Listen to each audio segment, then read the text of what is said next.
Bro, what if you like this one's for sure? All right. Logan and Gavin, you're on deck. Here you go, gentlemen. Let's see what you got. This is 3.2.1 fluid power application. My name is Matthew. My name is Jackson.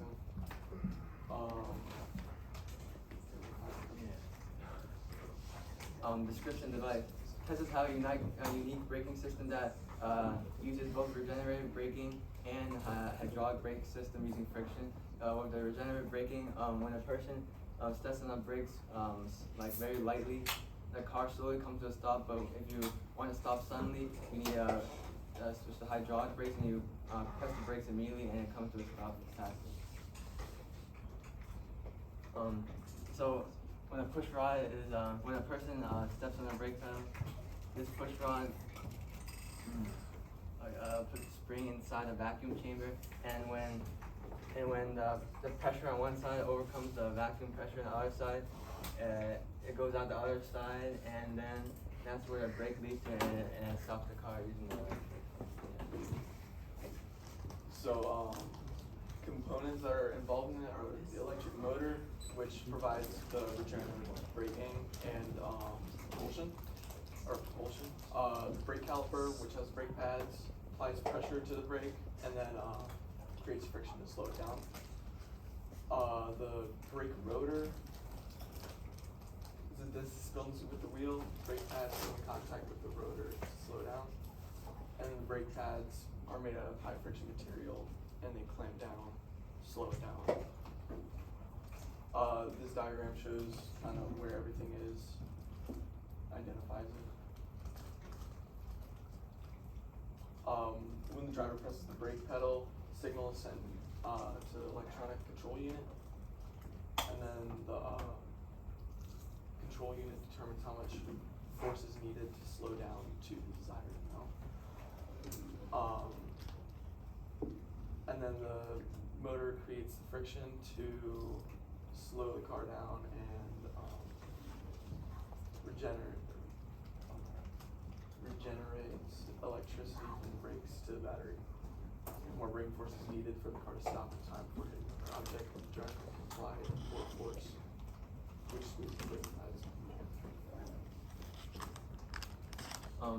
For my expert, I asked my dad because I couldn't find anyone else. For a regenerative braking system, the purpose is to take kinetic energy when you're decelerating a car by pressing the brake pedal and converting to electrical energy, which recharges the battery and makes it more efficient. So how it works is when a driver releases the accelerator pedal and steps on a brake pedal, the electric motor acts as a generator and sends electrical signals to the ECU of the computer inside the car, which converts the kinetic energy of the vehicle into electric energy, and then is stored into the battery for later use, which extends driving mileage. And regenerative braking allows you to optimize brake systems, and also it eliminates the need to use traditional friction brakes more, which also saves maintenance costs. What works well, the regenerative braking in the car improved energy efficiency and extended the car's driving range. And also you can switch between regenerative and hydraulic braking, which provides a smooth braking experience when you're coming to a stop. And Tesla's constant software updates help optimize brake system performance and makes the car more safe. This is schematic, so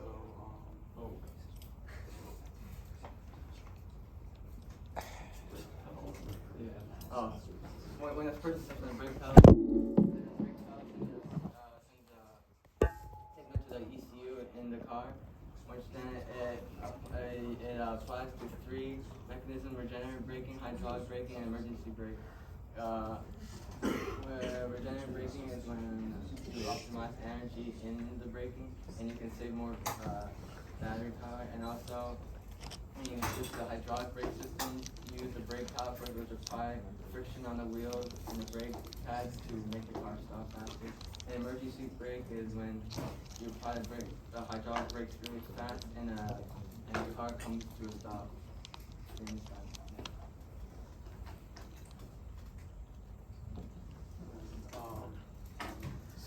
Tesla brake systems are impressive because it's regenerative braking, which efficiently uses energy, so you're not using it as much and you can conserve it much better.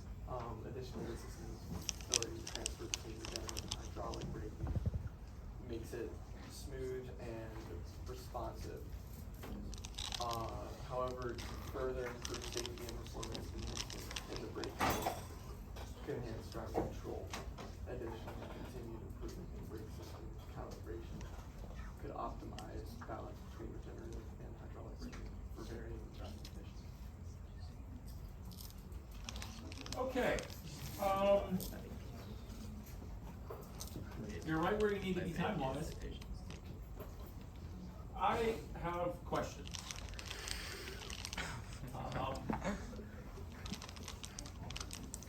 I have lots of questions.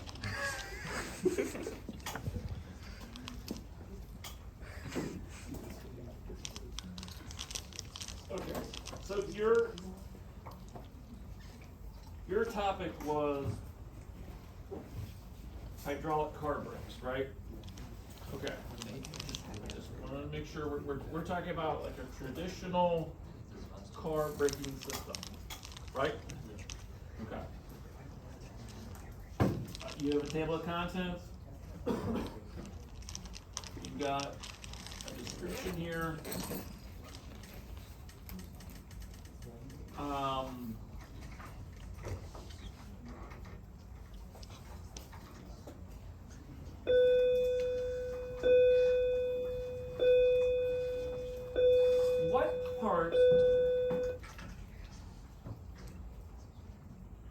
What part of the system am I looking at here? It's a hydraulic brake pad which use a pressure and transfer that pressure into the hydraulic line force and it applies it to the brake in the car. Okay, point to where the brake pad is.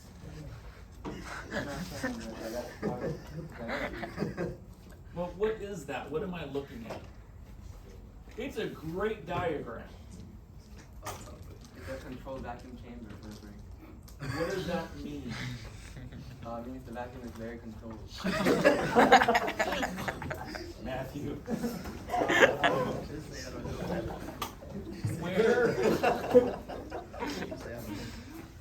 Where is this on the system?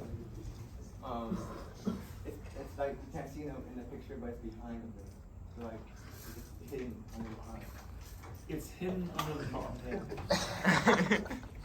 So, Jackson, what does this thing do? What is this?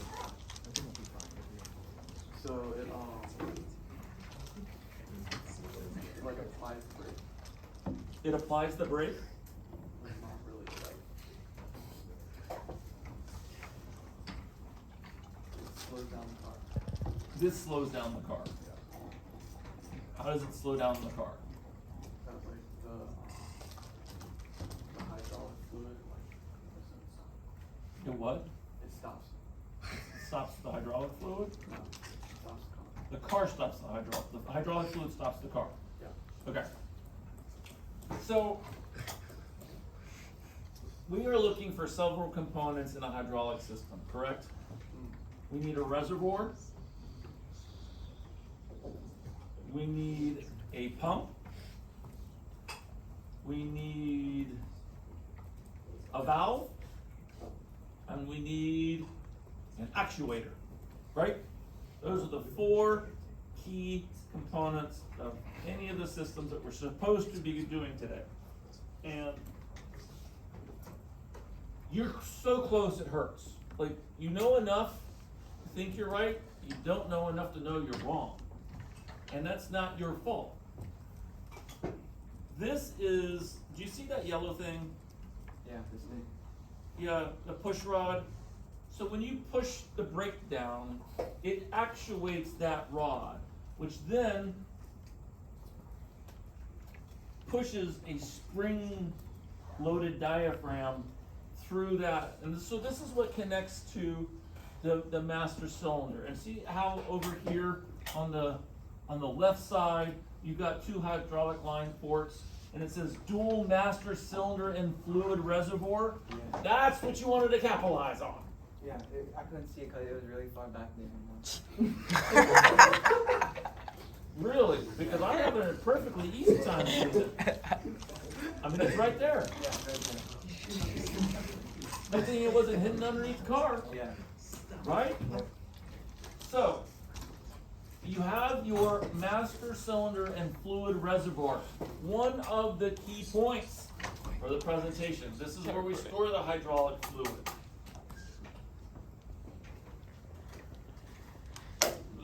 This master cylinder is where we determine where the fluid goes in and out, right?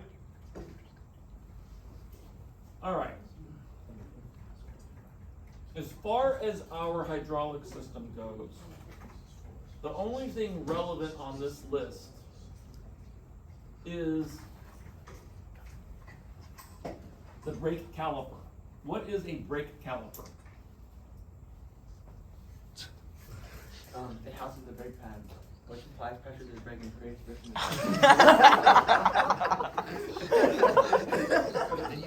No, it does not. It does not. The caliper is your actuator, it's your pistons. The 2 brake calipers, or the caliper, pushes the pad against the rotor, which creates friction, right? So,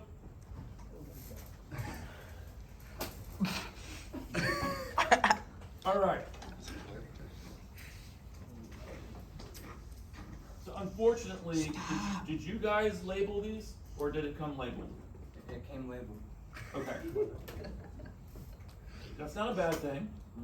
Not a bad thing, but you can see where it says the piston seal, it's in the caliper, right?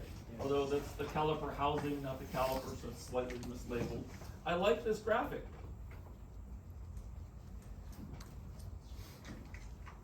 What I got lost here is on number 4.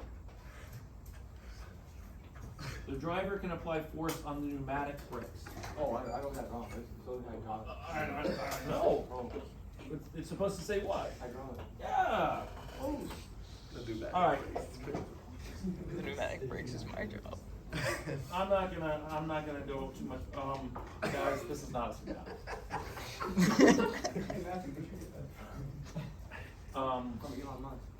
Wow. That truly shows off his exceptional IQ. Hey, so I'm gonna say one last thing, in all seriousness. When you're presenting this, it's about hydraulic brakes, right? It's cool that you included the regenerative brake system. Not, I mean, it's a nice extra tidbit. But explain to me again, you drive, right? No. Oh, Jackson, you drive? Yeah. Okay. This question's for you. Explain to me how the emergency brake works again. Stops. I mean, I have a party brake on my arm, but it's like Same thing. same thing. Oh, It's the same thing. yeah. Shape of the usual emergency bike. I think a boxer. Freaking out that. Okay. Anybody here know how an emergency brake works? On the cord.